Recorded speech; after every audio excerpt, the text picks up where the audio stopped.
আসসালামু আলাইকুম। দেশ বিদেশ টিভি থেকে হুসেন বলছি। আমার চ্যানেলে সবাইকে স্বাগত।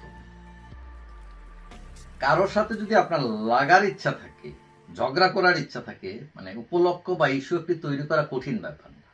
এই তুই আমার দিকে বাঁকা তাকাইলি কেন, তুই এই কথা বললি কেন, ঠিক আছে, তুই এই যে হাসি দিলে কেন, মানে উপলক্ষটা তৈরি করাই যায়।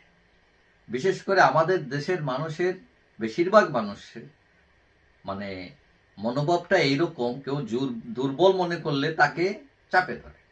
এখন আওয়ামী লীগ একটু দুর্বল অবস্থায় আছে, এখন এই সুযোগটা কাজে লাগাইতেছে না অনেককে। কথায় কথায় আওয়ামী লীগ ট্যাগ দিয়ে বিভিন্ন ধরনের অপকর্মে লিপ্ত আছেন কেউ কেউ। এখন আওয়ামী লীগ স্বাধীনতার নেতৃত্ব দানকারী দল, কিন্তু বিগত 15 বছরের শাসনে সে সমালোচিত হয়েছে নিঃসন্দেহে। যদিও অনেক উন্নয়ন করেছে, কিন্তু অনেক অপকর্ম করেছে সেই দলের কিছু লোক। এবং এই পরিস্থিতিতে খুদ আওয়ামী লীগের অনেকেই চেয়েছিলেন যে আওয়ামী লীগ সরকারের পতন হোক, মানে এইভাবে আর ভাল লাগতেছে না।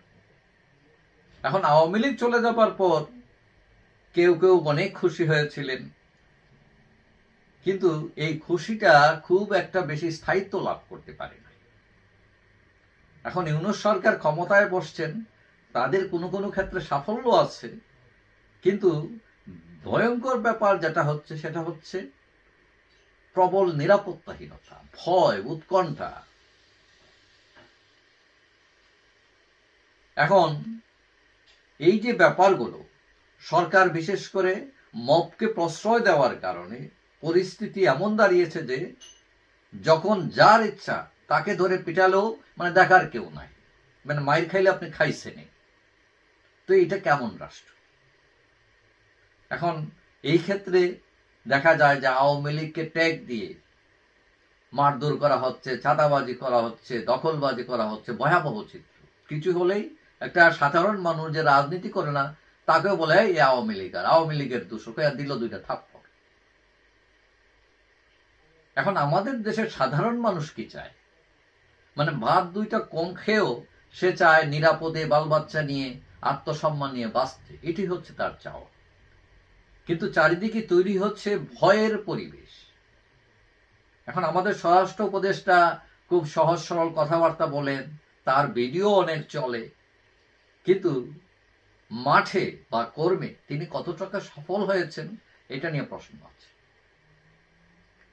যেমন আমাকে কিছুদিন আগে এক মফস্বলের এক লোক ফোন করেছেন।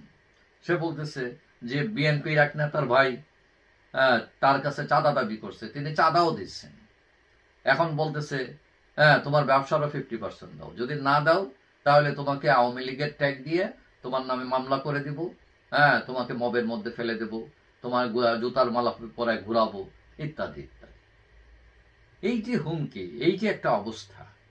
এখন পুলিশকে যদি বিচার দেন, পুলিশ আগে দেখে যে ওই লোক যার নামে বিচার আসছে সে কোন দল করে।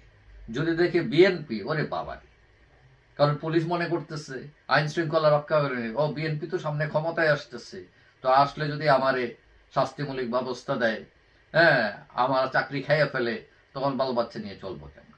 পরিস্থিতিটা এইভাবে দাঁড়িয়েছে।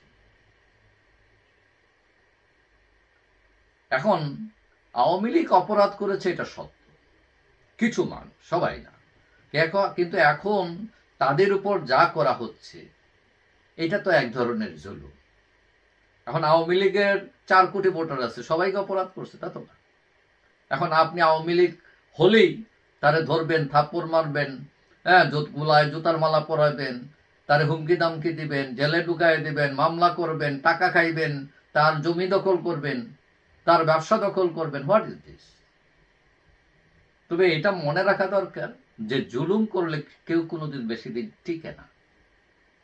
রাষ্ট্রের নেতাদের উচিত যে এইসব আওয়ামী লীগ ট্যাগ দিয়ে মানুষের উপর অত্যাচার বন্ধ করা, আইনের শাসন কায়েম করা। যদি সেটা না হয় তাহলে ওইটা বুমেরাং হতে পারে, ওই যে উপর দিয়ে থুতু ফেললে নিজের উপরই আসে, একদিন সেটাতে আপনি, আপনার পরিবার, আপনার প্রিয় মানুষেরাও আক্রান্ত হতে পারে। যাই হোক, সবাই ভালো থাকবেন। আশা করি দেখা হবে অন্য কোনো ভিডিওতে ইনশাআল্লাহ। আল্লাহ হাফেজ।